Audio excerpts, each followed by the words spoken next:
Leadership development tools using transactional analysis, or TA, for cultivating emotional intelligence.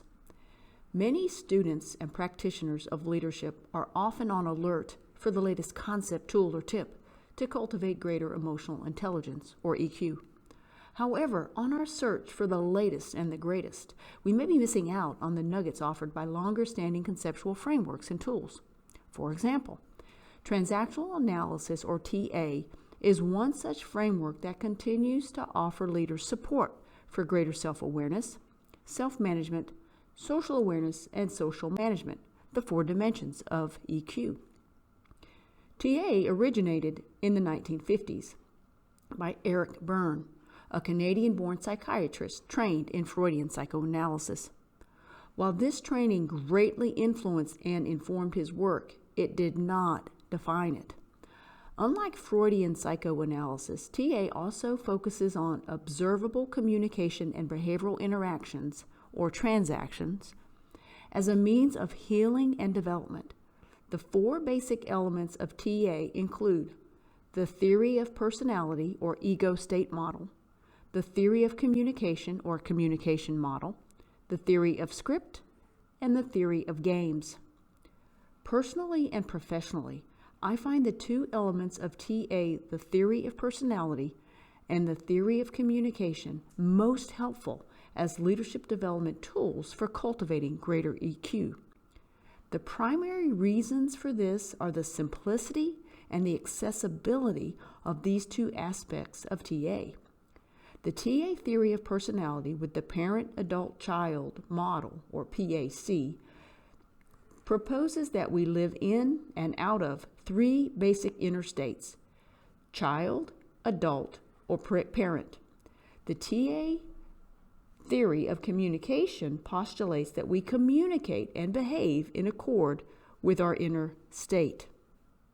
With increasing self-awareness, and I invite you to listen to my other essays on the importance of meditation and self-observation practices to cultivate self-awareness.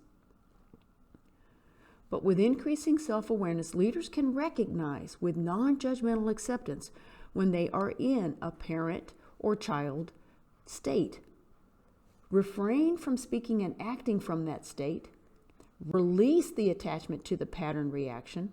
Reorient toward the desired adult state and communication style, and replace the habituated and often destructive, or at least unproductive, pattern with a more constructive pattern of relating. Ideally, over time, adult leaders cultivate an increasing capacity for conscious communication.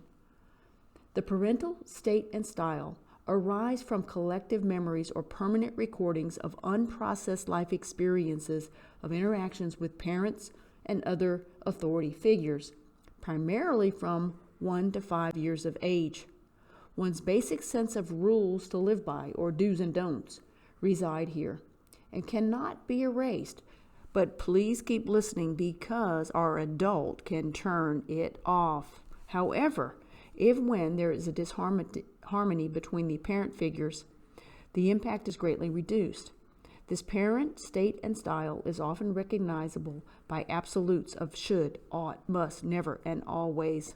The childlike state and communication style arise from one's subjective, mainly feelings, childhood experiences, primarily from 1 to 5 years of age. This state and style are often recognizable by strong feelings of both delight and despair. The adult state and style arise from life experiences from 10 months onward that challenge the external parental messages and the internal child's feelings with direct lived experience and thought formations. The adult gains increasing capacity to recognize the parental tapes and challenge the merit and helpfulness of them, while also discerning which feelings are appropriate to express and how to do so.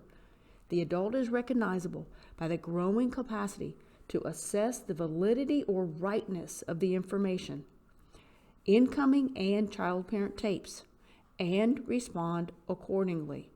While there may be times when a child or parent state and style might be a leader's conscious choice in a professional setting, adult-adult relationships are the aim.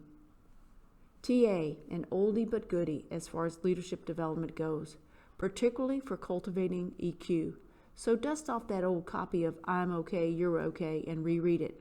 You and your colleagues and your loved ones will be glad you did.